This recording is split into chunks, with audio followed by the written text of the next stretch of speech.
Yes,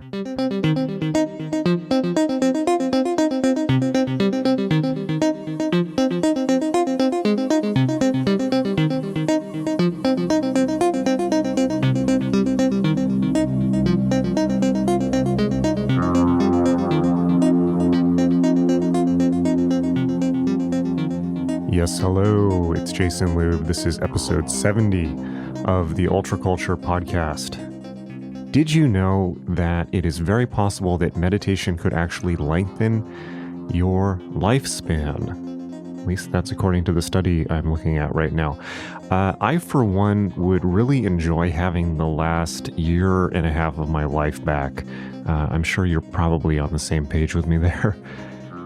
That would be really nice. There's been some time shaved off. So, I'm looking at this study right now. It's called Meditation and Telomere Length, a meta-analysis. And lo and behold, it turns out meditation could very likely lengthen your telomeres. They are the caps at the ends of your chromosomes. And when your telomeres are short, it is an indicator of a decreased lifespan or just a short lifespan. And when they are long, it is an indicator potentially of more longevity. Now, I am not a scientist, so don't Reddit me, bro, but I'm just going to read you this study, which is quite interesting. So here's the abstract. This is quite brief. Objective. Telomeres are the caps at the end of chromosomes. Short telomeres are a biomarker for worsening health and early death. The present study consolidated research on meditation and telomere length through a meta-analysis of results of studies examining the effect of meditation on telomere length through a meta-analysis of results of studies examining the effect of meditation on telomere length by comparing the telomere length of meditating participants with participants in control conditions. A search of the literature identified 11 studies reporting 12 comparisons of meditating individuals with individuals in control conditions. An overall significant weighted effect size of G equals 0.40 indicated that the individuals in meditation conditions had longer telomeres. When an outlier effect size was trimmed from the analysis, the effect size was smaller, G equals 0.16. Across studies, a greater number of hours of meditation among participants in meditation conditions was associated with larger effect sizes. Conclusion. These findings provide tentative support for the hypothesis that participants in meditation conditions have longer telomeres than participants in comparison conditions, and that a greater number of hours of meditation is associated with a greater impact on telomere biology. The results of the meta-analysis have potential clinical significance in that they suggest that meditation-based interventions may prevent telomere attrition or increase telomere length. So how's that for encouraging? So the name of the study is Meditation and Telomere Length, a meta-analysis. You can find it at PubMed.gov. In fact, if you just put meditation into PubMed.gov, you will get a never-ending, cascading waterfall of real scientific study of the benefits of meditation. Why am I looking at this? The reason is that, like you, I've got the hell beat out of me over the last year and a half. It's been real rough. I'm not going to bore you with my sob story because you probably got one of your own, and the last thing you need to hear is somebody else's troubles. I'm not here for that. I'm here to give you solutions. And what do you know? A lot of the stuff that I'm really good at and that I teach is really good for that stuff, like meditation and ritual, which gives you a sense of total control over your life, which, by the way, isn't that the thing that everyone's missing right now, a sense of control and agency and power? Turns out I know a few things that are pretty good at doing that. Magic.me, magick.me is where I teach all of these techniques, from meditation to divination to even wacky stuff like astral projection and things like that, which actually, you know what? All of these things can seem really out there, but they interlock into this beautiful, this beautiful tapestry of techniques that all support each other and form the world's greatest toolkit for mastering your reality, for mastering your life, for feeling like you're at the center of your experience, rather than what we so often feel when life feels out of control, where you start to feel like a pinball that's just being, slammed off the walls of eternity with no control, and it's just one hard knock after the next. That's what life tends to feel like when the spark's gone out, when you don't feel like you have a sense of empowerment, when you don't feel like you have a sense of meaning, when you're just vegging out by the TV and you're kind of given up. And the real tragedy of the modern world is that not that we're being controlled by Bill Gates or whatever, some external force, but that so many people give up before they've even begun, even when they're really young. The vast void of meaninglessness and despair, the nothing from the never-ending story that is the never-ending affliction of the modern person.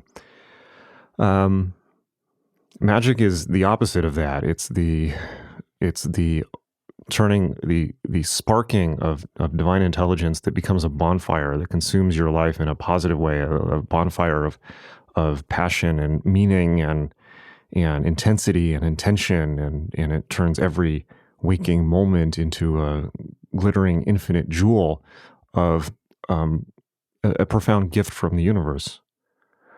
And sometimes we forget that, and that's when life gets a little rocky. But when you get back in the groove, particularly through the practices, meditation and ritual, the waters flow clear again, and everything can become certainly not pain-free, because nothing is in life, but meaningful and charged with power, just like a lightning bolt hit you. Awesome. And I will say that for all the hard stuff I've gone through in my life, magic has always been there for me. When my back's to the wall, when I feel like there's no obvious way out, magic's always there for me. And magic allows you to go from point A to point B, often in the fastest way possible, in a way that banging your head against the wall for years, using your logical brain to try and figure something out, never will, where magic can just cross that gap for you. The reason that is because it uses your unconscious. So, at magic.me, I teach all of this stuff because I am passionate about all this stuff, as hopefully you can tell, because I don't know why everybody is not into it. It is, to discover that there is not just a philosophy, because it's not really a philosophy, but just a set of techniques and practices that anybody can do. You don't need a guru. It's helpful to have someone to show you how to do it, but that's all that magic.me is. You don't need to be in a religion. You don't need to believe something. You just need to do some techniques and things will happen.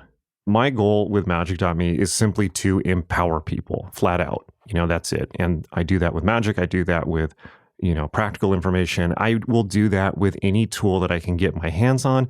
And by God, I've got my hands on quite a lot in the time that I've been doing this, which is quite a while now.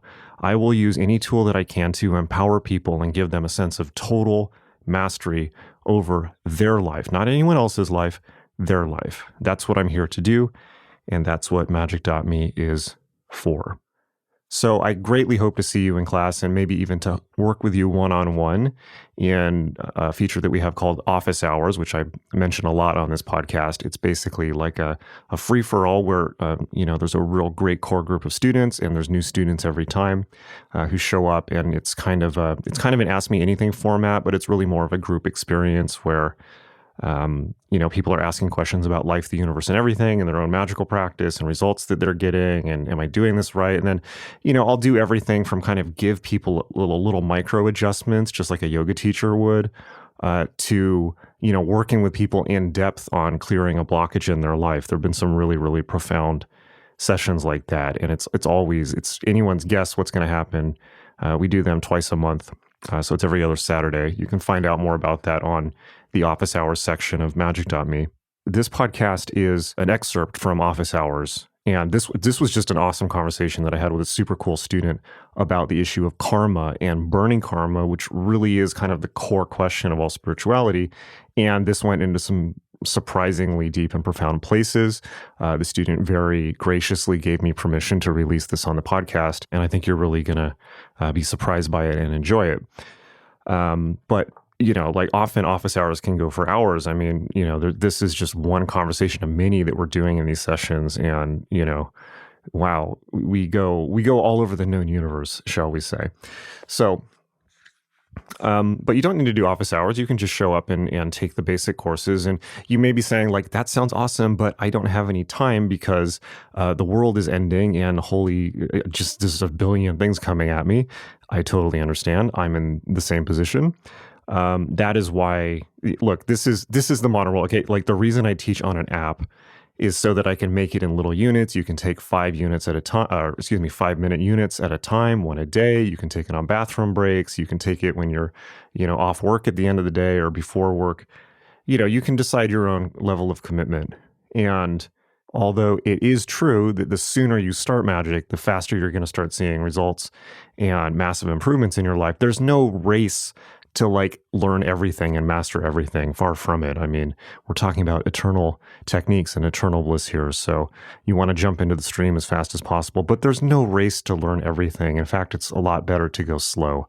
It absolutely is, and master one thing at a time so you can determine your own speed there. And so I have students from some of the most high stress professions you could imagine, and they work it into their schedules and find tremendous benefit from it, because even setting ritual aside for a second, which is tremendous in its own right, meditation is the one life skill that improves all other life skills. Because think about it, it's improving the quality of your thinking and the structure of your brain, meaning it will improve everything from your focus on your work, your creative and lateral thinking, your presence and leadership ability, your level of intimacy and connection in your relationship.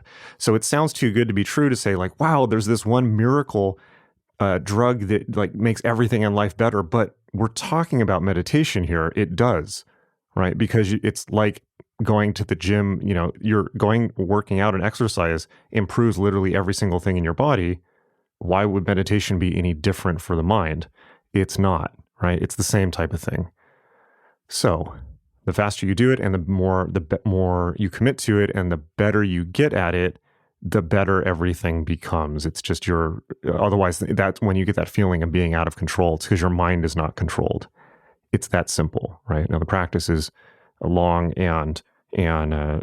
practice, which requires commitment, but the practice is simple, and the reality of it is simple and hopefully quite straightforward. So time's not an issue with this.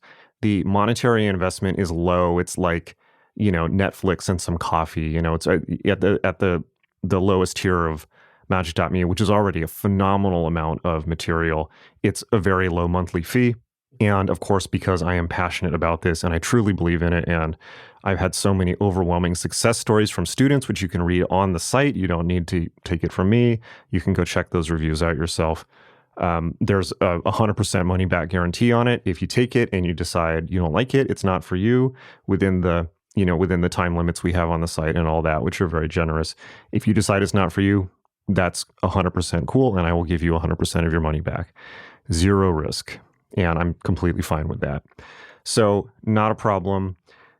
Super easy to sign up and jump in and get started. You can go to magic.me, magick.me, and everything is there for you, laid out step by step, whether you want to jump in at the standard level or you want to say, I want my results faster and jump in at some of the mega course level, Adept Initiative, which is our number one biggest, blow your head wide open training and make your life go from 0 to 60 overnight.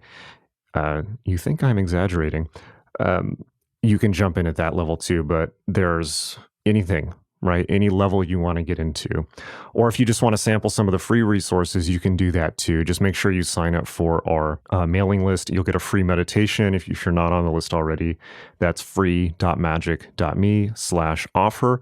And then you can get free stuff. I mean, there's an introduction to meditation, there's blog posts, there's video content, there's our best of podcast, things like that. So if you just want to learn more and sample it, check out magic.me too and see what you think. You can do that too, and that's perfectly fine. I'm really looking forward to seeing you in class. I hope to work with you one-on-one in office hours. And in the meantime, here's a sample of the type of stuff that we do there. This is a great episode, if you will. And I hope you really, really enjoy it. I think you will. All right. Lots of love. Hang in there. And here's the episode.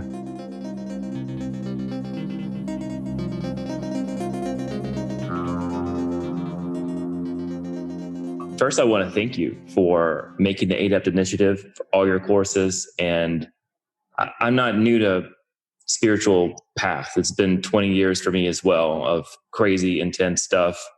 So I feel like I see sort of a brother who's had a very different path, I'm sure. But good to meet you, brother. just the validation of someone else walking this wild thing is it's actually quite a lot just to see someone else. Thank you. The spiritual, the Buddhists make this point, the Sangha, the spiritual path, we truly are all related in a sense. It's like the Buddha, the Dharma, the Sangha. And the Sangha doesn't necessarily mean it's Buddhism. It means people who are truly on the spiritual path. We all know each other. We've all met each other at different times. We're all connected. Or as Meister Eckhart said, I think Meister Eckhart, the mystics all speak the same language and come from the same place, no matter what culture or background. And I love that. I really do. It's, man, in such an uncertain world, it's awesome. So sorry, go ahead. No, that's right. It feels like a universal language. It feels like you see someone who it feels as if you've known them before. You probably have, but it's like remembering who you are in the context of community. And it's like when you kind of wander around alone in the desert for a while, to reconnect to the brothers and sisters is like coming back home. Yeah. Yeah. And we're all ultimately alone, right? But we come together and compare notes. And my current role is simply to provide a place for that. I mean, it's not the quote unquote teacher role is simply, hey, I put a tent up, like it's not like, at least that's the way I teach. And that's how it should be. There's no hierarchy. It's just like, hey, because how can you assume a hierarchy in the face of life, which is, as we all know, so unbelievably complex and challenging. And I myself, I'm going to, and thank you for saying that about the courses, more will be coming. I'm going through very challenging life circumstances at the moment and big changes that are unexpected and all that. But there's lots more coming. I mean, I have sound studio, I have video studio on that side. So lots more will be coming soon. But sorry, go ahead. Yeah, well, okay. I look forward to them because, I've thought about how I might ask this question from different angles without having to spend a 10-minute preamble. And really what I'm trying to do is, it's like I took a break from intense seeking because of life insanity that I needed to sort out, which I'm sure was directly relevant, related to what I was practicing to begin with. Magic in the Western tradition has been the part of things that I have not studied very much, other than some early glimpses. My path was Vipassana, sort of a Christian devotional thing after a while. I believe a pretty genuine Advaita teacher for a period, kind of hardcore, just live at home and meditate or go to monasteries. And then I'd have periods of I need a job and use whatever level of new thought or something I knew to try That's to. That's quite a resume. Yeah. It has been. And I think the two things I'm trying to do right now, you can help me with, and maybe magic specifically helps with this in terms of the tradition, or maybe just you personally have your insight. And the two things, one is, I want a tradition to help guide me forward. But the second one is I'm still kind of repairing myself from some really wild shit that happened, about 8 years ago. It was highly traumatic. And with spiritual things or just life? Oh, at first I made some dumb decisions and had some painful results. I've messed my body up. I lost my job and my insurance and had to live with some sketchy people and recover from that. I ended up where I am now in Thailand. I had a Silicon Valley engineer job. Now I'm in Thailand, kind of survival mode. Was this drugs, if you don't mind me asking, or? No, not yet. Okay. Not yet. Well, don't say yet. I mean, you're in Thailand. Watch out, man. Don't go down that path. Yeah. Well, yeah. Not yet in the story. I see. Okay. Okay. All right. Yeah. So I was recovering from the loss of my income, health issues, etc. when I noticed this process occurring, and this is kind of what I want you to help me debug here. For the next couple of years, as I would regain some physical strength, some sort of income, some sort of security, something, I would immediately be faced with my worst fear. I got kidnapped at gunpoint. Wow. And as soon as that was sort of handled, I got freakishly poisoned in an airport. This was in Thailand? That was Vietnam. Oh, wow. Emergency flew back to Thailand, sorted that out. Doctor told me I was going to die. I convinced him that I wouldn't, and then I didn't. So, Wikipedia to the rescue. Recovered from this, excited. I moved to somewhere to kind of shake it off. Broke my foot. Recovered from that. While my foot was healing, I'm sitting using the computer in an open space I thought was safe. Someone comes, I think is friendly, turns agenda. I believe he's probably a sociopath. I feared for my life. I had to choose how to handle the situation, under what circumstances I would kill someone. Really intense moral dilemmas. Fortunately, didn't have to play out that way. But, I've told this story to several people, and usually they kind of space out because it's sort of, it's quite intense, and people usually don't have a reference unless it's into war. It's pretty far outside of people's reference points, oddly. Fortunately, probably. So I, at some point I was like, okay, this is uncanny, especially this chemical poisoning thing and just the sequence. There might be, so there might be something going on. And in Vipassana tradition, they have this structure of you practice, you kind of boot up into a powerful experience. You might be familiar with the structure. You have a breakthrough, and then you're in the dark night, jnanas. But that's true of all traditions, but yeah. Yeah. And the way they detail the experience, it's kind of for a monk, it's your sensations are altered in this fashion. The things you observe change, etc. But they don't go into anything about how it would play out in the world. Somewhere along the way, I found the teachings of Alan Chapman and Duncan Barfour, those dudes who knew my Vipassana teacher, Daniel Ingram, who you mentioned last time. Oh, yeah. Okay. So you studied under him. I did before he went public, actually. It's probably one of his first students. Did you feel that he was a legit teacher? I'm just curious. I did, actually. Okay. Yeah, I had a lot of doubt at times, and I strayed from that. But when I came back to it, at this point, I have a lot of confidence in his accuracy of his self-attainment and the way he teaches. But it's been a while since I've... Okay, just curious. Yeah. Is he still teaching? He's always been an aloof guy where he gives the book away and sends people to the website. But I've heard a podcast last year where he mentions that he's still answering tons of... What happened to Alan Chapman, by the way? Is he still... No, I never met that dude. He just disappears periodically for a long period, and that's what I see. And so I think Daniel was asked this and said that he's still teaching. One guy went offline because he had a normie job and needed to be more careful about something. But so they mentioned their integration of Vipassana with the magical path, and how you might be better off just meditating through the dark night, because if you're off in the world, there's a tendency to have more bleed through. And when I read that, I was like, I think that's what's happening. I feel like I'm having the opposite of synchronicities. Like I'm manifesting my darkest fears out in the world while I'm navigating this dark period of another path, path in the Vipassana language. And I don't know if that's true, but I'm wondering what your take is on it. Well, let's see. How do I answer this? I think there's two. I spent my last life in Cambodia doing very, very, very bad things. So there is some very much, there's a couple of things at work here, especially with that part of the world. Some of my other students are there too. Spencer, who I haven't seen in a while. I hope he's okay. But there's obviously so much. I'm guessing you're American. Yes. Okay. So there's obviously some karma there, shall we say. Yeah. In addition to individual karma, there's also extremely heavy group karma between Americans and Vietnam and just Southeast Asia in general, and to say the very least.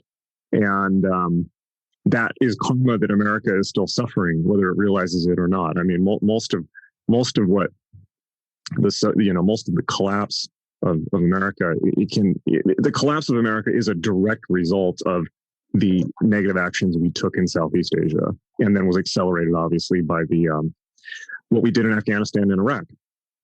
So, and one of the great arrogances of the American empire is just thinking that you can go onward Christian soldiers. The British were better at it, to be honest, because they actually believed in their religious mission to some extent, but the Americans don't. And that is that crisis of, it's like, don't forget, that was the era of monks lighting themselves on fire and things like that. And we were fighting against them, which is ridiculous. And anyways, that aside, I myself bear that. I won't tell you exactly what I was doing over there, but it was bad. It's about as bad as it gets. You think I'm nice and fuzzy, but well, this lifetime's been a little different. So, yeah, I got this feeling as well that not only did I have my own personal stuff going on, but that I stumbled into something. Absolutely. plane to go to Asia, I was like, what? Why am I going to Thailand? I don't quite know why. I just had to leave where I was, got a chunk of cash.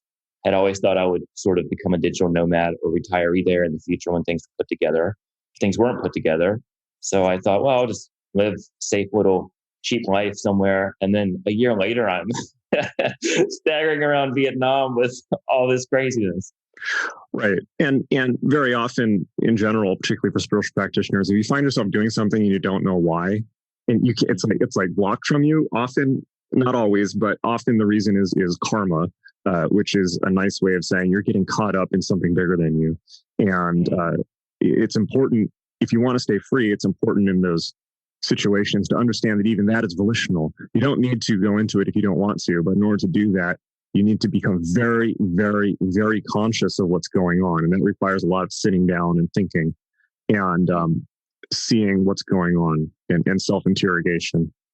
But kind of skill set that I think I'm trying to develop is to get a little more skill set with the content of analyzing the chunks of my subconscious that are revealing themselves, little threads that lead to something more clear, et cetera. Yeah. Because, I had a period which was not Vipassana, but my core start of a decade-ish was very much don't go into details of things, notice the sensation, be equanimous and observe. So that's still my kind of default tendency, is not to try to entertain too much processing. Right. But that itself is a technique for burning karma, right? And the reason is this. If you take it's not the only one, but it is one. If you take the Vipassana attitude of the non-attachment, non-aversion towards events as they arise, you are allowing them to process without generating further attachment, right? So you're not digging it deeper, because the whole point, obviously, and you don't need me to say this, but just for the benefit of other people on the call, the point of Vipassana is non-reactivity, which is the name of the game, in my opinion, in so many ways.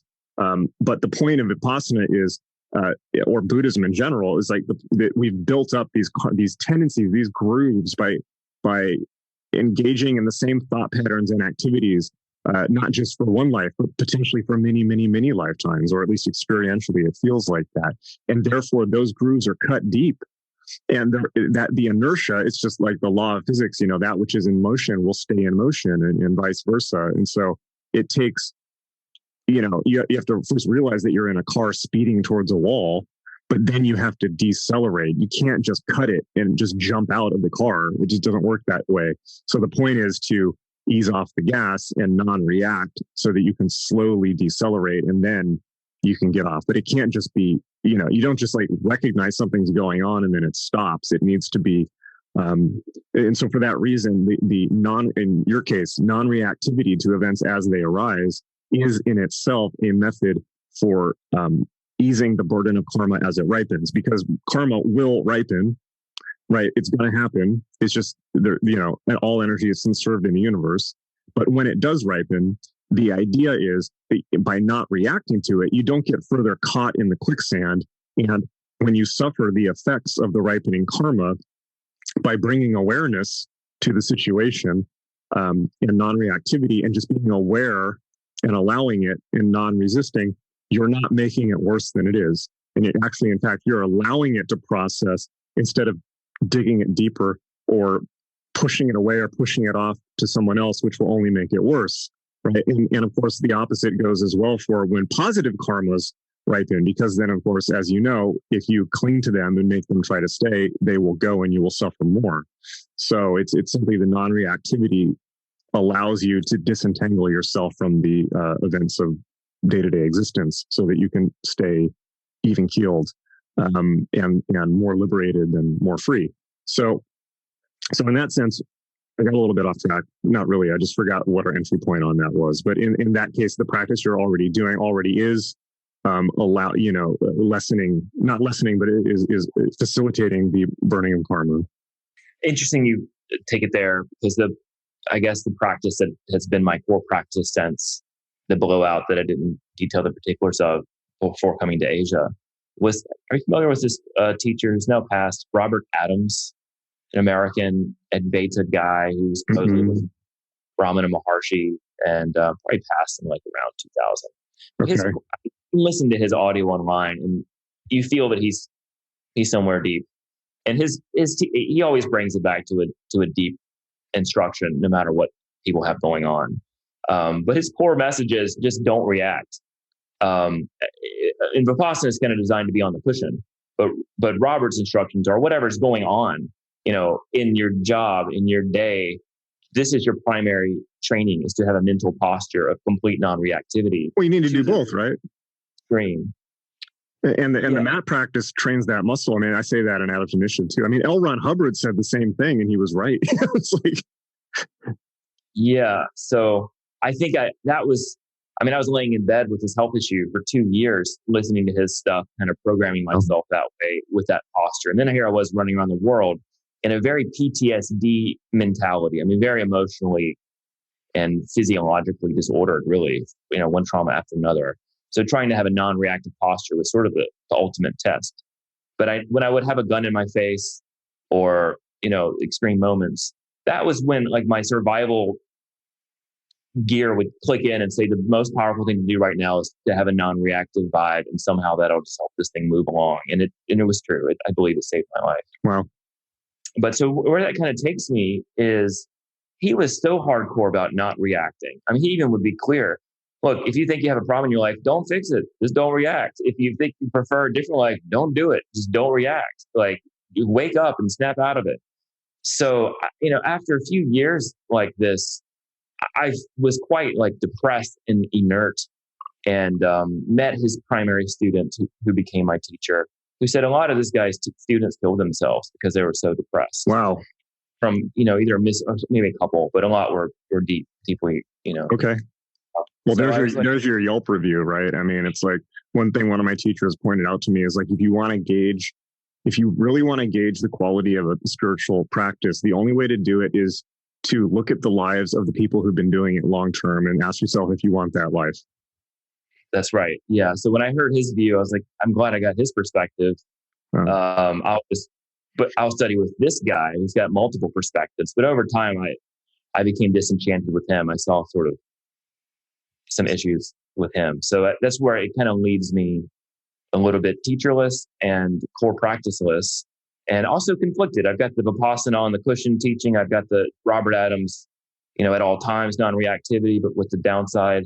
And then I've got magic, which seems to have a lot more emphasis on constructing your life to be a stable life and, repairing your PTSD and becoming a properly functioning human.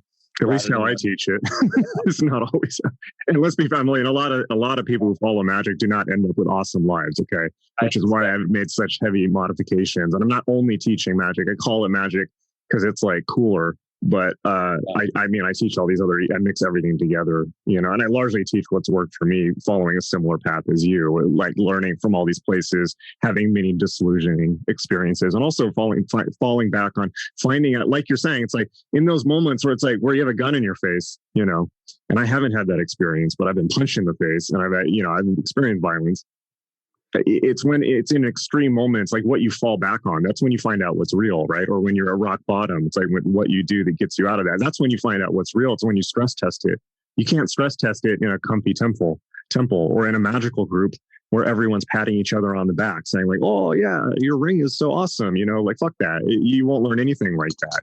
The only way that you learn is by doing what you're doing, I think, which is stress testing it in, as Brian Geisen put it, the chapel of extreme experience. And I resonate with that so much. What you're saying, it's like I often think like, I went to India so many times. It's like I often feel like, man, yeah, I should just be like backpacking in Southeast Asia or something like that. It's like so. But life's pretty extreme right now as it is. It's not all near death. It does have some upsides. What's that? Southeast Asia does have some upsides. Sure. And it's next on my list. Actually, I've never been there, so I'm planning on going hopefully soon. But they opened the doors with a 2-week quarantine. So do you get to choose where you quarantine? There's a list of official hotels. All right. Is it really easy to get COVID there? I believe I currently have it. Don't tell anybody. They don't make it easy to get tested, so I think it went around without it officially being recognized. You seem fine. So it's been 2 months of a medium level of intensity. Wow, that's a long time. There's that. Man, everything's tricky. Okay, well, at any rate, I think that here's my technical opinion, which is, okay, well, a couple. One is, like, in general, one way you can look at it, it's not the absolute way to look at it, but one way to look at it is, okay, so first of all, I want to point this out. It sounds like you're having fun. Yeah. Yeah. So you just like like me, you like spicy food. Right. Yeah. But the stuff you're describing sounds like my idea of a good time, to be quite honest. So better than office job. Yeah, for sure. So I just want to point that out in the sense that you are obviously doing this because you want to. So that's important to realize, and just remember your volitionality. Mm. So the second point is, I didn't feel like that during the maelstrom, for sure. For several years, I was everything I tried to do to put the brakes on, but everything felt very touch and go. Like I was barely in between, but just holding on, but trying to not hold on, just sort of right between the threshold. But clearly, you put yourself in that experience on purpose. Otherwise, you just would have stayed in an office job. No. This event that led to all this was, I could discuss it, but I don't want to necessarily belabor this. Maybe that we better discuss in another call. But it was pretty wild event that kind of started this chunk of time. Well, let me point this out technically, just as a general point, which is, okay, so technically, I'm going to put my doctor hat on for a second and get all scalpely, which I can do, which is, and which means precision of language. So first of all, when it comes, so let's talk about two things: karma and approach to burning karma. Okay, so karma. What is karma? Karma is the continued inertia of prior events. It's not. It's in fact doesn't even have necessarily a moral connotation. It is simply, if you follow an action, that it will continue into the future and does not actually go away. So there's all kinds of karmas. There's individual karmas. There's group karmas. There's national karmas. There's planetary karmas. There's all kinds of things, right? And it's simply that a certain pattern is going forward, and that if something that has been gone in one direction will rebalance in the other direction, right? So the karma must be paid, in the sense of not necessarily that debt is accrued, but in the sense that if you push to the left, it will swing to the right. And for all actions, there is an equal and opposite reaction. The laws of karma are not any different from the laws of physics. They're really not. They're just simply, it's applied to largely, the sphere of human activity. So when it comes to karma, first of all, it is critical to differentiate between types of karma. One is your individual karma as a person accrued in this lifetime and through prior lifetimes. Okay, that's pretty straightforward. The second level of karma, and there's many, and I'm not going to get all of them, because karma is not only immensely complex, it's complex to a level that human beings are not capable of comprehending it. So I'm just giving you general models. The second level is your karmas, meaning your ties with other people in your life, right? So family, friends, enemies, lovers, coworkers, everyone you've got karma with, but particularly with family and close friends, right? And that means you've repeated a pattern with them for probably many, many, many lifetimes. So there's very deep karma. That's not bad. It's just that energy is repeating throughout time, and will continue to repeat, right? Unless you deliberately take steps to end it, which can happen, but it doesn't necessarily always need to happen, right? Obviously, like extreme Buddhist meditators, of which you are not, because you're not a monastic, at least currently. That doesn't mean you couldn't be, and it's not necessarily, but it doesn't necessarily also does not necessarily mean that you should be, because everyone's got a different path, right? So the most extreme Buddhist meditators, or people of any other tradition, fully dedicate all of their time to burning all of their karma, period, to extinguish their incarnation, right? And I don't get the sense that you want to do that, right? So sure, so have I, obviously, but I'm having too much fun. Maybe that will change. Not fun. I hope the fun doesn't change, but maybe I will decide to just say fuck it. But I don't think so, because I actually quite enjoy this existence. We'll see.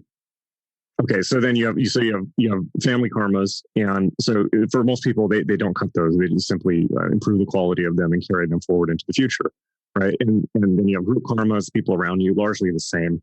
Then you've got, like, you could say generational karmas or national karmas. And that's what we're talking about when we are talking about, like, the karma of Vietnam in America, right? Which is a immensely deep and heavy karma, to say the very fucking least, right? It's fucking rough. And that is something that has been, despite getting very little media attention, has been, not just brewing in the background, but a lot of work has been done to repair. I mean, I just watched this Ken Burns Vietnam documentary, and it's a very touching moment at the end where it's interesting to watch. A lot of American servicemen have gone over to Vietnam and reconnected with previous Viet Cong or other military forces, right? And now they're all old guys, and they just have everything in common, right? They're like, oh, we're like old vets, like they're like great friends, and they respect each other. It's something that's interesting about soldiers. It's like, well, we were fighting for different sides, but we're all soldiers. We're all the same, it's like we all understand each other. So that's one. And there's been so much effort on repairing some of those war wounds, and also the environmental damage will linger for a very long time. That needs to be cleaned up, and so on and so forth. So karma people are always working to repair karma all around us if we look, right? And it doesn't have to be some big spiritual. It can be something like what I just described, and in fact, it basically is, right? So, I think that the migration of Buddhism, including Southeast Asian Buddhism to America, is quite obviously a part of that as well. And the adoption of Buddhist practices by Americans is also very much a part of that. And sometimes, and so I just want to point out that particularly now as spiritual practitioners, this is true in all of our lives, that when you adopt the spiritual practices of other cultures, you automatically step into the karma that you have with them. And so, for instance, a particularly rough one is Wudon for Western white people, which I don't recommend, because you're immediately stepping into the karmic minefield of slavery, which is not going to go well for you, because that was a human crime, right? And so my point is not that the karma. So my point is this. My point is not that the karma needs to be leveled out, because all karma will be leveled out anyways on a certain time scale, as decided by the lords of karma. Right. My point is, do you want it taken out of you? Right. So my point is simply this: as an individual practitioner, you need to clearly become aware of. Your point is, we need to become very clearly aware of what is yours and what is not. Right. And be clear where you may be overstepping your boundaries. Are you potentially walking into karma that is not necessarily yours to pay, or if it's because I'll make another point. When you adopt spiritual practices, particularly esoteric ones, particularly magic ones, your karmic burn rate accelerates a lot, right? It pushes you off. Most people evolve very, very slowly on a spiral, very slowly, right? And then if you adopt magic, you can rock it out really quick. But you may end up with 7 lifetimes of karma on your back to burn all at once. And that's actually the primary reason why people are like, oh, I started doing magic and all this shit started going wrong. It's like, well, yeah, you basically started shooting up steroids, and then you're like, throw on the weight, I can take it. That's pretty much what happens, right? And the group mind is like, oh, great, another spiritual practitioner. Let's get some more karma burned, right? And if you're not careful, you can get flamed out really quick, because if you go into that with a martyr mentality or a self-sacrifice mentality, this wrecks people. We see it all the time, right? And this is one of the reasons why I build in protections to that on every level of what I teach, because the overestimating your strength is very easy to do, very easy, particularly if you come from a culture with a tradition of messianism, which all Western people do. And if you have a Christian imprint, it's very easy to get all martyry and messianic, and that doesn't go well. And so it's very important to know your limits and know your strengths. So then basically what I'm saying is, particularly because of the part of the world that you're in, you need to be clear about what's yours and what's not, what is yours to burn, and what is yours to mind your own business about. And the key to that is understanding volitionality. And this is something that almost all spiritual traditions are very, very bad at. And, if you follow me and as a person, and you follow the shit that I post on social media and things like that, I am extremely concerned with human freedom, right? It's very endangered at the moment. And one part of that, and I'm concerned with that on all levels, but one part of that is within the spiritual world. And within the spiritual world, it is, don't let yourself get talked into a scheme that's not actually your will, right? Because this is the beauty of the true will. It's so easy to get into a spiritual tradition, and it's like, oh, well, you just end up kind of like sweeping up after somebody else's mess or part of somebody else's scheme. And that's not how I teach. I teach people, figure out what you want and do it. Find your true will, right? Not end up, as an attaché to the ashrams of the next 17 incarnations. And there's so many things like this where anytime you see a group of people that is saying, we're going to save the world, and we're all, they're all wearing the same fucking white robe and shit. And they're all like, and they're all gathered around a leader, and they may be very well meaning, but whenever you hear them talking about like, we're going to feed the poor and save the world, and we're going to do this together, it's like, well, they've surrendered their will. And that's theirs to do. That's fine if they want to do that. But, look at the Tibetans, right? Look at the Tibetan Buddhists. They've been a group organism like many other cultures for a couple thousand years. And they're a group effort where the individual will is subsumed to the overall goal of the group in various ways. They're a magical culture. And that there's pros and cons to that approach. It's not how I teach, because I think that in general, the reason that I don't teach like that, I think that you will understand very clearly from your experience, which is that in my observation, both of my own life, having done Western and Eastern magic, and my observation of long-term skilled and dedicated students of Eastern techniques, such as yourself, whether that's Hindu or Buddhist, is that they all end up in the same place that you generally are, right? Which is, well, I'm meditating a lot, but I can't really get my life together. And I have you lose all your purchase with material reality. It's kind of like, and you don't really want it either. It's kind of like, well, I'd rather just sit and meditate because I feel so fulfilled. Why should I do anything? And then you kind of lose all of your volitionality in the world. You lose your power within the world. And those traditions are supposed to do that. That's the whole point of them. They're meant to, but it's like, I think that particularly Dion Fortune makes this point, it's like, that is not in general, I'm not saying in all cases, but her point is that, and it's an essentialist point and a point that would be considered problematic now. But her point back then was, this isn't healthy for Western people. It's an Eastern mentality. Western people are hardwired to go do shit and manifest stuff in the world, which is why our spiritual path is quote unquote magic. It's why it's the path of magic is, and it's not just because the spiritual path is just the crystallization of the natural pattern of the group anyways. The general tendency of Western people is to go and manifest in the world. And that means building stuff. And it means imperialism, and in its most negative sense. Right. And her point is that is so much the native pattern of Western people that it's actually quite unhealthy to adopt the complete renunciate viewpoint. And I will say that in my own personal experience and my experience with myself in my life, I have found that to be true. And I was quite enlightened all the time and awake all the time when I was simply doing Eastern practices, but I wasn't building a life and I really had no power in the world. And it took quite a long time to get out of. And the way that I've done it is really weird. I think you'll probably agree, right? So,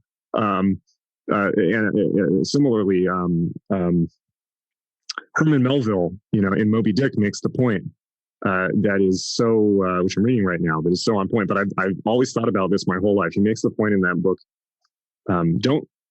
Be very careful before you take even one step off the path laid out for you by society, because you may not get it back. Mm-hmm. Now apply that to people like us who've taken 10, 20 years off of the path laid out for them by society. Well, so, Sure. life, man. Like I was fortunate to have computer capabilities at a young age. And I thought, well, I can go be a meditator guy and come back, still plug right back in. And the longer you go, the harder it is to figure your way back. And the less you want to engage with all that. Computers do make it easier. I mean, hey, but yeah. At least at least it's a thing to do. Yeah. And we do live in a new world where it is possible to be a digital nomad, and it is possible, the ways to make your living change every day. I mean, we live in a world of crypto and NFTs and being able to work remotely and all this stuff. So, there's infinite ways to make your way. I think that it's much more of a secure position to be a self-reliant person than to rely on imagine being a vice president at Blockbuster 15 years ago or 20 years ago, and you think you're set. I mean, my God, right? So, I think that the world changes around you regardless. So you've got to be sovereign in yourself with your own self-awareness of your skills and be flexible and adaptable. And if we're going to be nomads, or if we're going to be in America, which is falling in some way we don't know, we've got to be, like you always depict, the magician who can have nothing but somehow rise above it. That's the extreme. Hopefully you're not the magician with nothing. Hopefully you're fortified. But there's no it's unclear where the safe place is, other than hopefully within yourself. Yeah, I agree. The era of monastery practice, I mean, whether it's over or not, I agree it doesn't quite fit with us. And you touched on a few things there, especially talking about the group karma, the tendencies of the messianic mentality to kind of have an unconscious need to take care of everyone else's stuff, or to heal and save, or the Tibetan, Tonglening the whole world, which actually, interesting you touch that, because at the beginning of all this, before I even found a teacher or had any kind of anything, I read some Dalai Lama book, and the Bodhisattva vow made sense, and I took it very seriously when I was 16. And it was just 2 years ago that it hit me in some strange state of mind I was in, that I was living that out, that I was basically a spiritual consciousness codependent warrior, unconsciously trying to heal the world's karma in order to, then have permission to live my personal life, which was exhausting and a job I didn't really want. Right. But it was trusting this other tradition or whoever to know what they're doing, and just kind of you bow before them and say, okay, Dalai Lama, you must know what's up. I'll just assume your mentality because you say so. Well, how are they doing? And that's before I even knew how they're doing, right? And that's the point. They're not exactly doing the way I want to be doing. Well, but say again what you just said, which is you said it was, because I want to be. It was you the way that you said it was perfect. So I want you to say it again. It was basically like you are. You need the world to be healed, and then you can live your life, basically. Yeah. It was it was like being a spiritualized version of a codependent expression of consciousness, where the world has to be enlightened before I could then have permission to live my individual life. So do we have like a date when those conditions will be met? Give me a while, if that's. Yeah, I mean that's a hell of a precondition for happiness. Yeah, but it's very common. Okay. Hopefully that's not affecting me anymore, because once I felt that in myself, I was like, whoa, okay, that was a mistake. I don't know if I can rescind that oath, but I'm going to try.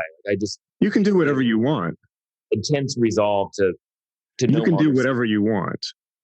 Do you think oaths can be edited like that? So let me say this one more time, because this is a much more important point than you might think. And let me say this again: you can do whatever you want. I'm completely serious. Yeah. You can do whatever you want. There's no binding of human will unless you choose it. Not in this universe. And oaths are binding as long as you allow them to be. And now, I don't want to get into trouble, and I don't want to take the karma of breaking your oath, so I'm not going to. I will just simply point out that in my way of thinking, The individual is absolutely sovereign. As Parsons said, the individual will is sovereign above the will of family, society, or God. And it must be that way, because it is that way. You can do whatever you want, because if you can't, then your actions are meaningless.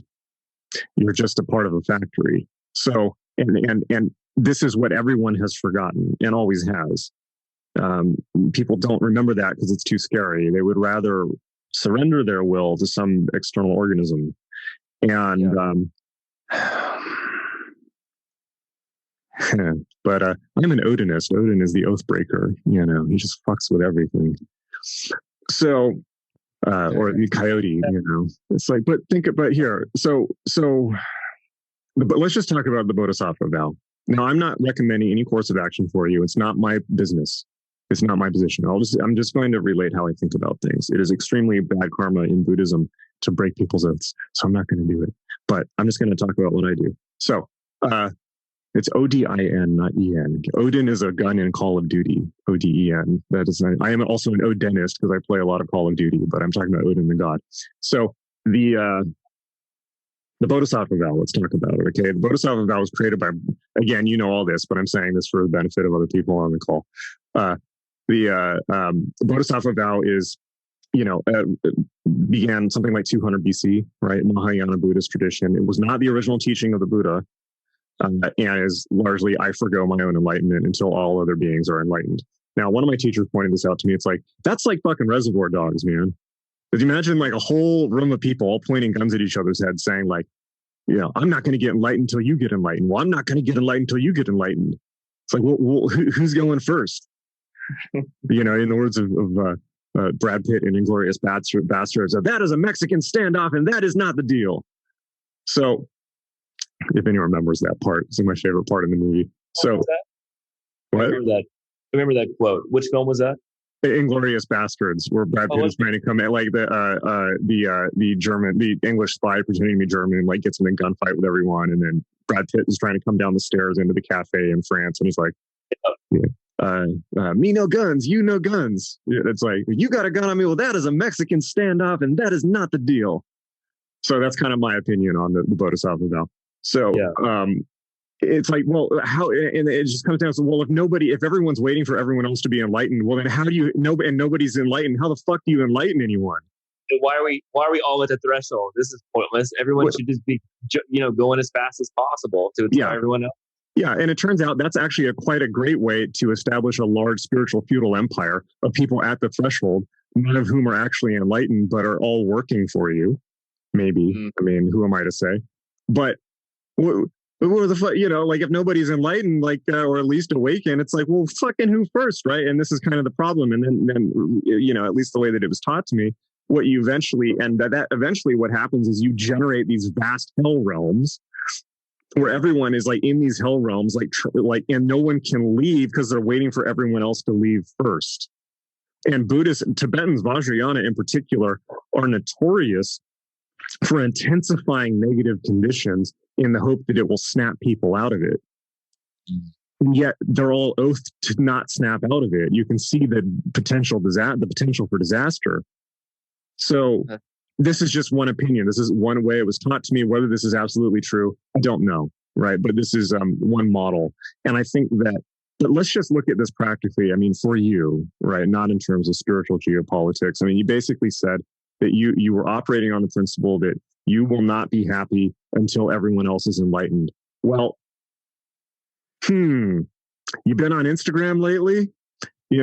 Like it's not going to happen, obviously, not anytime soon. And in fact, and I think about this a lot because the Bodhisattva vow itself is core to so much magical politics, because so much of what's come after, not just in Buddhism, but in so many other traditions, all of which have been infiltrated by Tibetans, is, through one way or the other. I'm not saying that's necessarily a bad thing. It's just that like, there's a lot of these spiritual groups have been set up as part of the Kala chakra.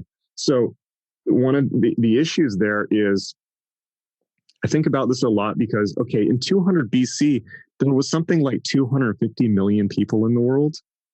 So it's seems like a big job, but it's just within the realm of plausibility that could actually happen, because you think about what was going on at the time. So in 200 BC, I mean, like, in the last 300 years, or however long it had been, almost all of Northeast India had converted to Buddhism and were essentially doing Vipassana practices and becoming enlightened. So you can understand it from that perspective. It would make a lot of sense to say, well, let's do the whole world. As the Scientologists say, let's clear the whole planet. It would make a lot of sense. I mean, I don't think that that's necessarily an unreasonable plan for the time.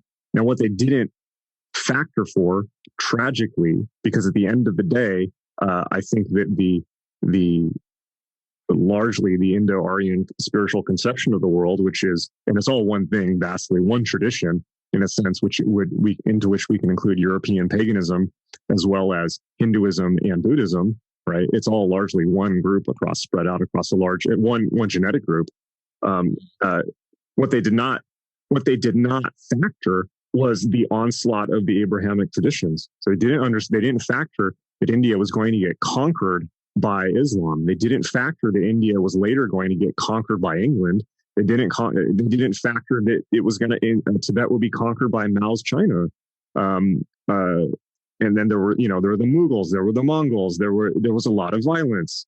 And India was largely a Buddhist country before they were. I mean, and then Ashoka obviously used it as an imperialist force throughout India, but they got bulldozed, right? In the same way that so many other cultures have been bulldozed throughout the world by other cultures, and it's not necessarily to point the finger at, well, I mean, we can largely point the finger at the Abrahamic traditions in a way, which have now in our world currently morphed into secular humanism, post-Marxism, all this stuff, but it's all the same thing. And, or just capitalism, all this stuff, right? It's all comes from the same fundamental assumptions. So, neoliberalism, how's it different? It's just not. So, by the way, it's fascinating. I'm in Thailand, which is one of the few places that has maintained its kingdom and sovereignty for a long time. Yeah, I mean, Nepal was the other one, but they got knocked over by the Maoists. I mean, yeah, it's a magical place, literally. That's why I'm so drawn to it. There's a few other places like that: Nepal, Bali, Haiti, despite the fact that it's so troubled, all this, But yeah,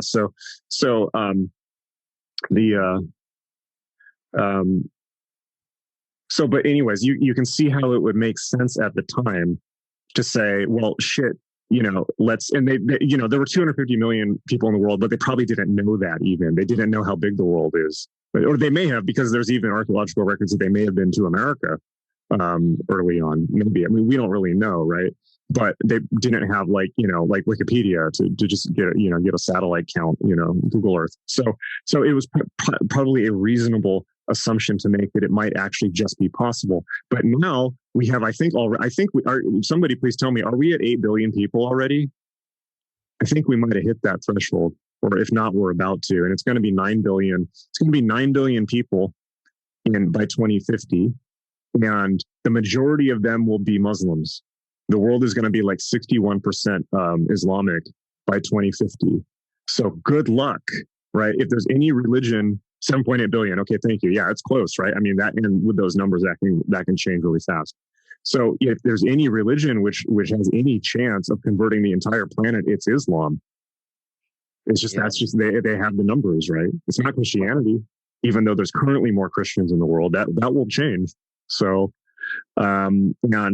historically, Islam and Buddhism have not gotten along very well. They're not getting along very well in Myanmar, so, in fact, if you look into the Kala Chakra Tantra and things like that, there's even things in there that they don't talk about. There's even things in there about the final war between both religions. It's not just a Christian apocalyptic thing. So, my point being that sunk cost fallacy. So, sunk cost fallacy? Yes. Yeah. That's all it is. It's like, okay, like when it was 250 million people and we didn't even realize it was that many, reasonable plan. Now, how reasonable is it?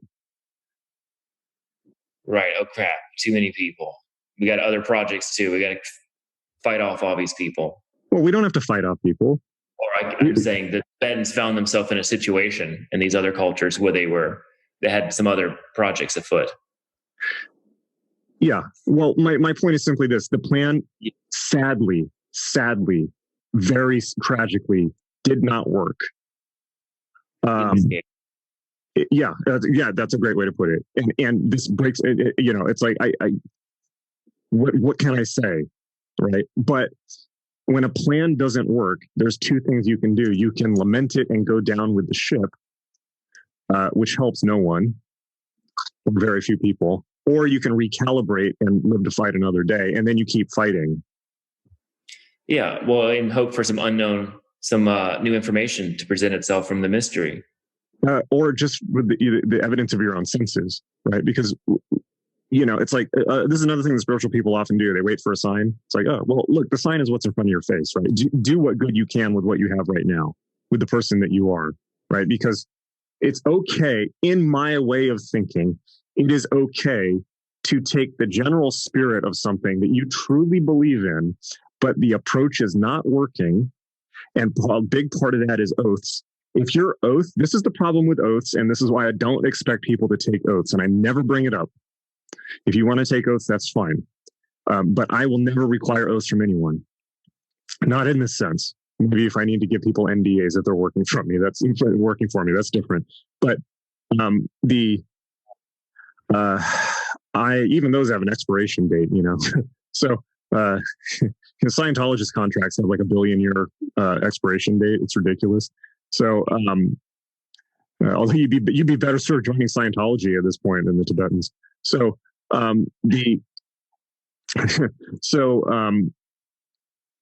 my point is simply this. It's like,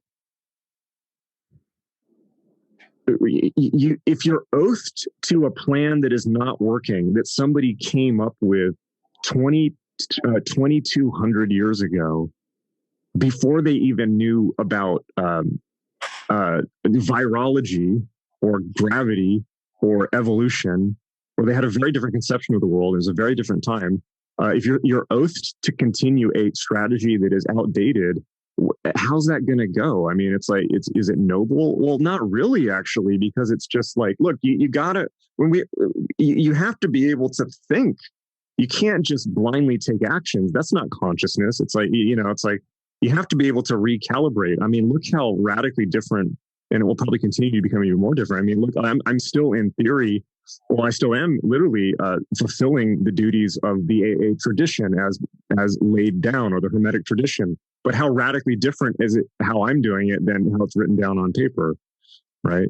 I'm not saying this is the AA. I'm just saying that in general, what I am doing is fulfilling the Hermetic tradition in the best way that I know how. But you have to be able to recalibrate it to your own time period. That even the Buddhists make that point. Everyone returns the wheel of the Dharma.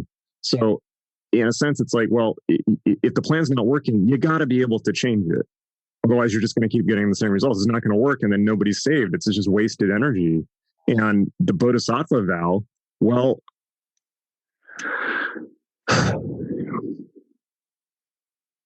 it's beautiful. It is outnumbered. And I simply make this point that martyrdom serves nobody. I think that, look, I mean, there's so many tangible issues that we can fight over here and now. Making sure that people stay out of digital concentration camps, which we're edging into very quickly. Making sure that people are free, that they're not databased in facial recognition databases and totally restricted in how they move as human beings. Or the type of thing that I'm doing, which is simply making sure that people have access to the information. So, for instance, the way that I've navigated it is, I say this repeatedly, and if any of you have been with me for some period of time, or been on multiple of these calls, or taken my classes, you've heard me say this, is I do not care. Okay? I don't care about your spiritual status. Right? I don't care whether you become enlightened or not, or whether you become more compassionate or a better person or whatever. I fucking do not care. Why? Not because I don't care about you, but because it's none of my business. Your life and your spirituality is none of my business. You're a totally sovereign individual, right? if you think that I can be of help to you in the way that you want to ask me a question and we can have this interaction, then great. I'm happy to do that. I'm providing a service, but I'm not taking responsibility for other people. I'm not saying that you have to be enlightened or I've failed or anything like this. It's like, it's because that's your choice. It's not my choice. I'm not the boss of you, right? And because I don't want you to be the boss of me. Because if I make myself the boss of you, then you get to be the boss of me. And that's a Mexican standoff, and that was not the deal, right? The point is everyone has to be free, but that's a position of respect. It's not a position of not making yourself a martyr for other people. It's at best providing a good example and being of service. But this is karma yoga, right? This is the Hindu conception. Karma yoga is you do the best you can and you release yourself from the results, meaning it's you do the best you can and then you give the results to God, because it's not mine to decide and it's not mine to sort out. I'm just not that big of a deal, So this is my perspective, and this is specifically my perspective in contravention to the Bodhisattva vow, where the Bodhisattva vow is, I will not attain enlightenment until everyone else has. And that's an impossible situation.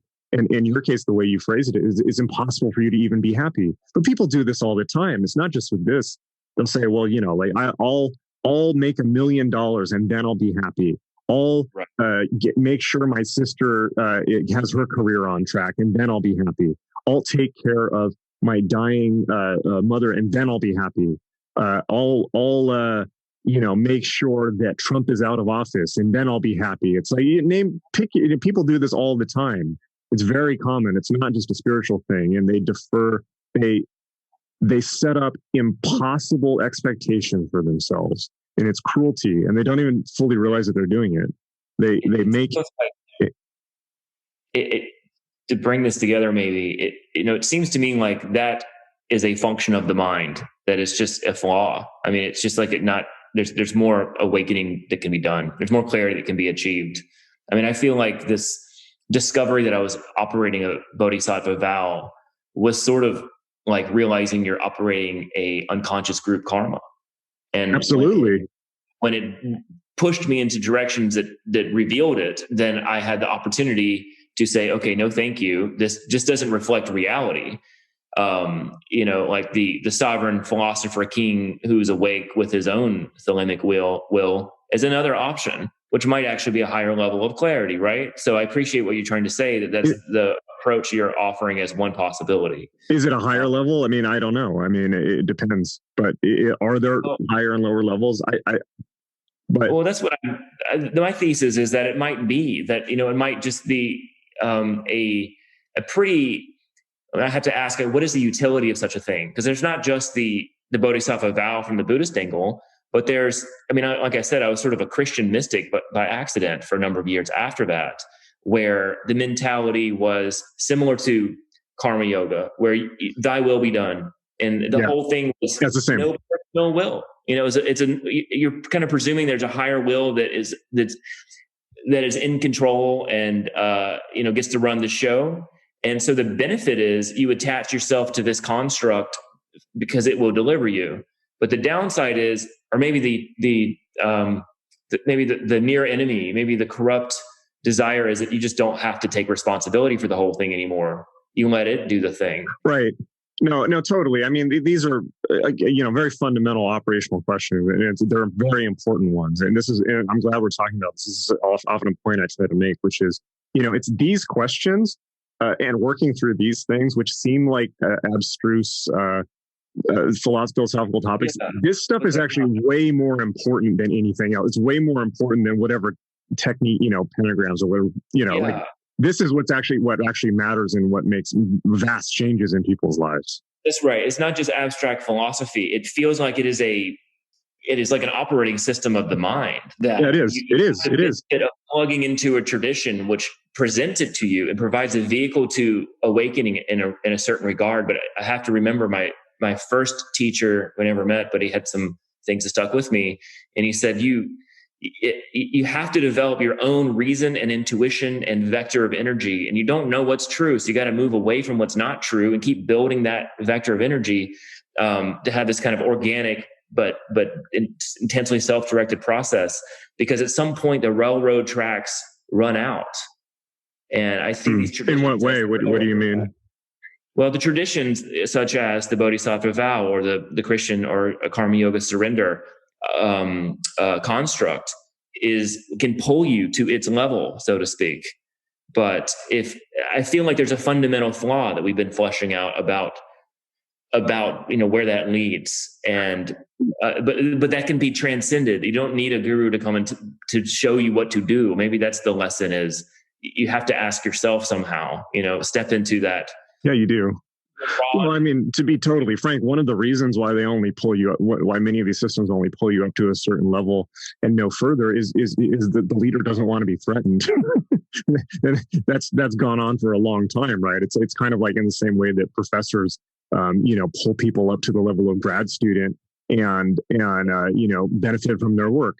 But they don't, you don't end as a tenured, they don't bring you up to the level of tenured professor, right? Because then that threatens them. Or it's true in any organization. And actually the best form of leadership, as we've learned very recently, is, good leaders try to hire people that are smarter than them and raise people up to a higher level than them, if at all possible. Easier said than done, because that kind of goes against human nature. But this is very true in spiritual groups. And I think that, but the other aspect of that is, ironically, at least the way that it's played out in my life is, because I've played this game with many different spiritual groups. It's like where I get up to as high as, and it's interesting because often what happened in my life is I would get up to the highest level that I could within the tradition or the group. And often it would just be a few people or whatever. And then they would turn on me. And it was like, and I would get into these ego battles but it's part of the developmental stage where you become you hit the adolescent level and then you kind of butt heads with your parents, right? But it can become very vicious. And and I think that's has to happen. You have to get kicked out of the nest, and that happened with me in many ways. Actually, with like 4 spiritual groups all in the same year, and often in my case, what instigated it was actually trying to use the techniques in the world, and instead of just talking about them.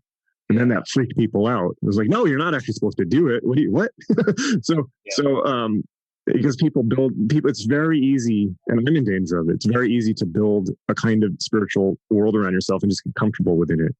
And I'm in great danger of that, to be quite honest, because now, it's like I get financial benefits from it and all this. So it's very tricky to navigate. So, and for this reason, I always, I urge everyone, it's like, this is not the be all end all. I'm sure people will, many people will come to disagree with me on things, and that's fine. And people will decide that they've had enough of me, and they'll unsubscribe and leave and go do something else. And that's fine. That's why I don't do oaths. There's no volitionality. I'm not keeping anyone here. If I'm of service to you, great. If I'm not, then move on. It's like, that's fine. There are other people that I can be of service to. And so I don't cling to people, and it's like, I love all my students, but it's like, if people don't want to be here, that's okay. I don't begrudge anyone that, obviously. It's only useful as long as it's useful. So, but I think the general point there is that you always have to keep volitionality. And I think you're spot on when you're saying it's like you're being kind of subjected to group karmas by the tradition. Now, ironically, really the way to develop that discernment, at least the way that I did it, is to go through a lot of traditions and do it exactly other people's way until you hit the contradictions, or it's very useful to learn in that way. You can't really just reinvent the wheel yourself. So it's not a bad thing to go through even the most restricting and moribund traditions. I don't think all experiences are good. So, but there comes a point, particularly when you're older, where it's like, well, time is limited, and you really have to ask yourself, it's like, well, what am I really going to contribute to the world? What do I want my life to be? What am I going to give, And that's a real question. It's hard to answer. And it's like, the tradition's not going to answer it for you, because these traditions are thousands of years old. They don't even have a language for how the fuck are they? They don't even know. They were created in languages at times before the internet, before global warming, before they have no language for even beginning to address the problems of the modern world. And so many of them, no matter how apparently out there they are, almost all spiritual traditions, because they're traditions by nature, are profoundly conservative, profoundly, in the sense that they're time capsules from other worlds and other times. And it's very tempting also. to go live in that time. In fact, many people just totally take like this, like Julius Evola, like traditionalist approach where they're just like, yeah, like I'm just going to go live in this LARP dimension and just not even deal with the modern world because it's fallen. And it's like, well, that's one approach. You can do that. But the fundamental thing that people need to understand is none of these traditions even have a language to begin comprehending the complexities of the world that we're in. They just don't. They just don't. I mean, the best that they have is like, eschatological texts, like, oh, the book of Revelation, like, yeah, shit's going to suck. Okay, well, great. That's very helpful. Thank you. It's like, well, it is helpful in the sense that it's, they point out the importance of you must cling to God, right? You must cling to the truth. That will never change. And so, and the practices will never change. And all of that is deeply comforting and things like that. But they're not going to tell you how to stay out of facial recognition databases or how to, they'll warn you about them, but they won't tell you how to deal. We got to figure that out on our own. Right. So okay. So I really feel like there's the connection, the as above, so below, of the daily, everyday awakening and life management practices that are somehow the big picture is that we've been discussing is equally relevant in the same process. Maybe I feel like that was very useful for recontextualizing, but let me bring you back to the practical of the two questions. And I think where I feel that I am now with my daily everything practice is sort of a Bruce Lee, grab a few things that I know are useful, try to stabilize myself. PTSD remedy stuff has been very effective. Adept Initiative has been very helpful. I haven't finished. Actually, I haven't done much Raja Yoga. I did like everything else, trying to get my head right. And somewhere in that process, I had the strong feeling I needed to learn the banishing rituals. So I memorized all of them, and I've been doing them regularly. And something is really helping. I assume it's that. So kind of on the nuts and bolts side of things, I just started memorizing. Just wanted to get it down, get it memorized before studying too much. So I do the pentagram banishing every day. I sometimes do the hexagram banishing. I often do that every day. I do these things multiple times a day. I occasionally do a formal meditation. Now, so about the original dramas that I'm trying to prevent happening and just to be anchored in myself, I read somewhere that these banishing rituals on the technical side of things help turn off the qliphothic aspects of the Kabbalah, whatever that means. Yep. I haven't studied this too much. Does that translate to preventing craziness while you're navigating the dark night? Yes. Okay. Yeah, it's really simple. It means that everything in life has its kind of its platonic, pure expression, and then it's not even the negative counterpart. It's like the distorted reflection of it, right? Or the perverse version of it. It's like, and that's the qliphothic aspect. Technically, there's many more strata than that, but just think of it in terms of like clean and dirty water. So if you want to work with the element of water, then you want to banish the impure aspects of it. Like when I have a water filter. When I filter the water, I get pure water, and all the qliphoth is banished from it. How do you really banish it from a karmic level? Aren't you just pushing it somewhere else to bounce around to you from the other side? Like, how, why not just surrender to what's happening? Like we were saying. The thing, this is actually quite critical because there are whole traditions that don't understand this point at all. And the Afro-Caribbean ones, in many cases, are don't get it. And very often just move things around, right? They'll move a karma from one thing to another, or an animal or something like that. Or to a different place in your life. And it's like, well, the thing that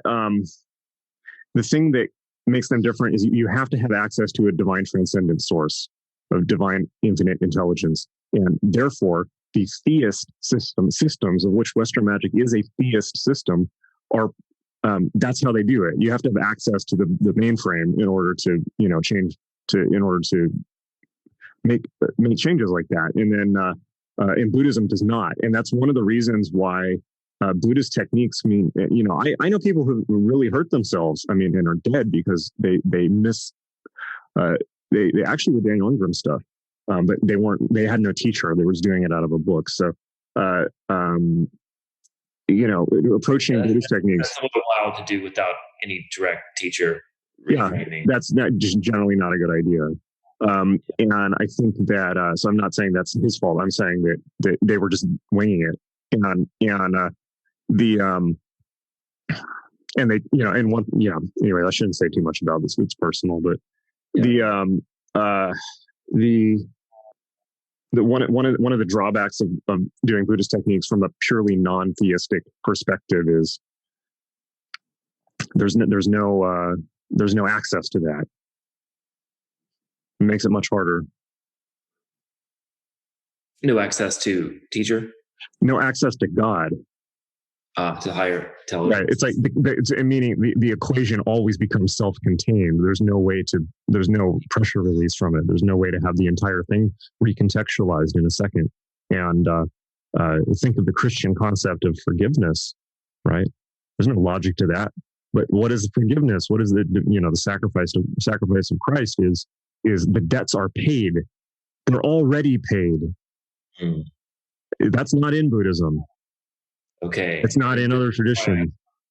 Gravitated to the Christian mystic period because that was the transition of mentality I had to go through, was that there's something helping you if you allow it. And maybe ultimately that thing is you, but it feels like an other. So while it feels like an other, let it be an other.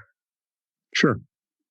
Yeah. And there needs to be an infinite, you need access, the infinity symbol needs to be in your equation somewhere, because otherwise it's just a closed loop and it's just going to be, it's a grueling process.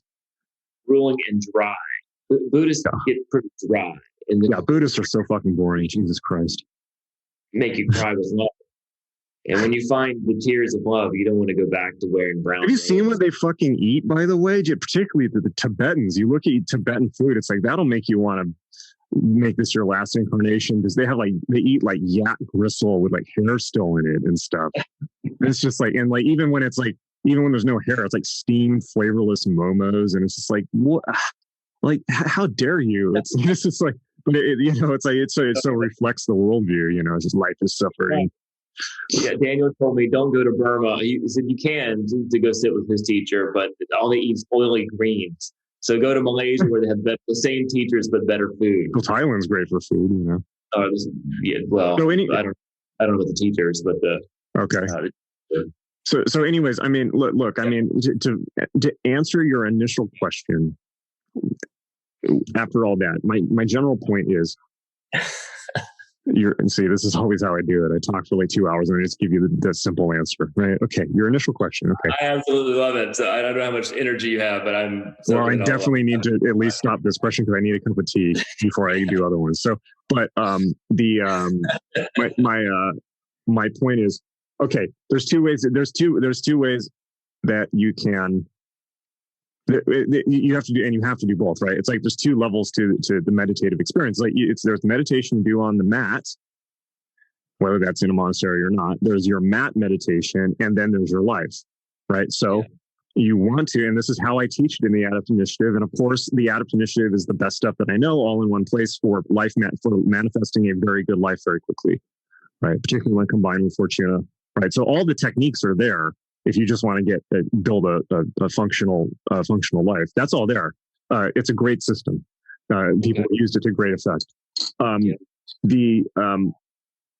But there's the meditation you do on the mat, which, if you want to take this model, burns karma. And then there's the meditation, or another way of putting it is clarifies your mind, right? It gets you clear about who you are and what you want, and assists you in seeing through bullshit. It's bullshit loops that are running in your mind so that you're no longer subject to them, right? And one of the things that you see through is where other people have laid their trips on you, as they said in the 60s. And that's so many things. That could be friends, coworkers, family, as we talked about in the last call, or it could be the Bodhisattva vow is a trip that's been laid on you. But when you become aware of it, that it's not from you, then you realize you have volition and choice about whether you want to do that or not, right? For instance, that's just one example, right? Or, wow, I'm in burning karma in Vietnam. Like, do I really want to be doing this? Why am I doing this? Where did this come from? Maybe it was some interaction you have with somebody that pre-programmed that. So so there's that. There's meditation view on the mat, and then there's how you then you take that muscle out into the world. The meditation on the mat is just the gym, but then you deal with your life, right? And you build that muscle on the mat, and then you go into the world, and then you respond, as you were saying, like through non-reaction. You try to navigate with consciousness as much as possible your existence. And, both karma is accelerated and burned in both places. It is burned on the mat. It is burned in reality. In general, if you can burn it on the mat, you won't experience it in reality. But if you can't burn it on the mat, or so for instance, let's say you're trying to, there's a karmic loop comes out, or a karmic block that you need to work through to get to your next level of evolution in your life. Okay. So you can sit on the mat. And in most cases, if you do put in the time, assuming you just don't get lazy, you do put in the time on the mat, you can burn through that loop simply within the meditative process. But if you don't, or you choose not to, or it just proves too difficult, well, then you have to do it through your life, right? And it will manifest through a certain person coming into your life, or being in a certain circumstance or situation where, to be colloquial about it, you get the point. The lesson that you need to learn is learned, right? So, but if you can do it on the mat in the meditation process, then you don't have to do it in manifestation, or not in the same way. And therefore, meditation quite vastly accelerates your evolution. But it would, unless you're a full monastic, also be a mistake to think that you can then only sit on the mat and do nothing else. You can do that if you want to be a full renunciate. But if you're not a full renunciate, and basically nobody who takes these courses is, then because if you were a full renunciate, you would be in a monastery already under the supervision of a full tradition, right? So you wouldn't be taking these classes, I'm guessing, unless you are, in which case, hello, welcome, have a cup of tea. But the since we are all have our karmas within the world, then we by definition have to do both. But in general, I will say that if you drop off your meditation, things get harder. And if you do meditation daily, they get easier. And it's also very tempting with magic or meditation or anything else to get to a certain point where you're like, I'm enlightened, so I don't even need to do all this anymore. And that makes things makes things harder. I mean, like, obviously practices change. They don't need to be approached with the same intensity. Sometimes they can be put on maintenance level. But if one simply stops practice altogether, well, I'll just say this: you can go wilding out in the world. I mean, sure, I've done it, but that central axle of your life tends to become unhinged, and life gets harder. Your day-to-day stresses seem much more real. Let me put it that way, to be more specific, and that's not fun. Okay. So it sounds like don't throw away core practice. Always keep that going. Deal with your life. I'm not sure where the banishing stuff and maybe the kind of the stuff I consider Western magical practices fit in. So banishing rituals are a brute force technique for forcing out trips that other people laid on you that don't belong to you. Okay. Banishings are a brute force technique to push out crap, and they're quite useful. But you do them before meditation. Okay, that's what I've been doing, and that feels right. That's what Alan was also recommending. Yeah. You can make up your own even if you want. I mean, you don't need to do the traditional form, but it's good to have some ritual delineation of practice space where you force out everything that is not. You can simply contextualize it as all that does not pertain to my true will. Okay. Now, do the archangels serve some purpose of like you were talking about the higher intelligence doing some work for you? Yeah. And during the Christian period, it was just God or Jesus or something. But now I've got the complexity of archangels and everything. Is that another version of doing the same process? Well, it's the traditional way of doing it, and it calls in the big guns, so that it's not just you. And the reason that it's the archangels is in the Hermetic in the context of the Hermetic tradition is the reason it's the archangels is because the archangels are much closer to you on the scale of evolution. It's quite hard to at least in the Hermetic way of thinking, you want to petition the things that are above you but closest to you because it's much easier to get their attention. Okay. So and they're much more because they're closer. The closer beings are to the human arc of evolution, the more they understand humans. Because they're closer. And so you don't want to contact some vast cosmic function that doesn't give a fuck about you because it looks like you look like a cell within a cell within a cell on a piece of dust on the back of some dog's asshole, like somewhere on a planet 8 billion light years from here. It's just like, who cares, right? It's like, well, it cares, but it sees you from that perspective. I just did a podcast I think it was a podcast. Yeah. So I just did a podcast with a guy I'm going to release in it very shortly. And he said, it's like, he was quoting a philosopher. I can't remember who he is, but he said something that's very useful from the perspective of working with higher intelligences, where he says, this is so cool. He said, it's like, look, let's say that I look at you from here to here, I see you as a human. Okay. But if I zoom out above your neighborhood, then I see you as a house. And if I zoom out from there, I see you as a country. And if I zoom out from there, I see you as a planet. I'm still looking at you, but my point of perspective simply changes. And that's something useful to think about. And this is why in general, Western magic, we work with angels and archangels simply because they're closer to us and they understand us better and they're easier to get a hold of on the phone. My only complaint about the archangels is they seem a little bit cold compared to the Jesus days, where it was like the core of my heart was swelling with gratitude. As opposed to what? When I was during the Christian period. Sure. The presence absolutely had a very different feeling. Christ is a human. Christ is God incarnate as a human being to live as a man and take on all the sufferings of humanity. It's not an angel. I mean, this is the mystery of Christ. He's God and man. Right. And this is what the Christian point is. I mean, it's like that you notice, it's like the point is that it's like all debts are paid. Christ has come, the Redeemer has come, and he has come as a man. He's come to take on the sins of humanity.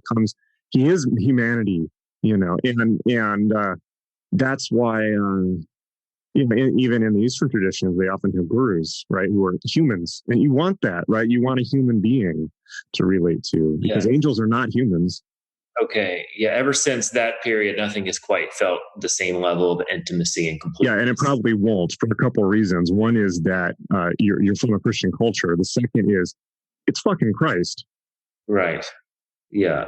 Pardon, it's rather blasphemous to curse in such a manner, but it's my Irish is coming out. Yeah. Okay. So hopefully this is of use. In general, figure out what you want. Yeah. And it's only up to you, and do not look outside of yourself, whether it's to another tradition, another practitioner, or even me, for guidance. You need to sit down and figure out what you want.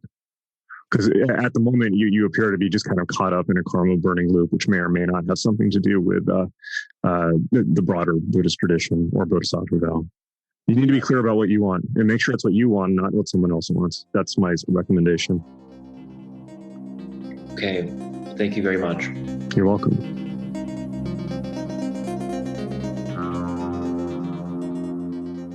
All right. Hope you really enjoyed that. I will see you next week. In the meantime, make sure to check out magic.me, magick.me, for the ever unfolding universal chrysanthemum of psychedelic tools and techniques from the far fringes. I can't wait to see you in class. And in the meantime, be good to the people in your life. And most of all, be good to yourself. All right. See you next time.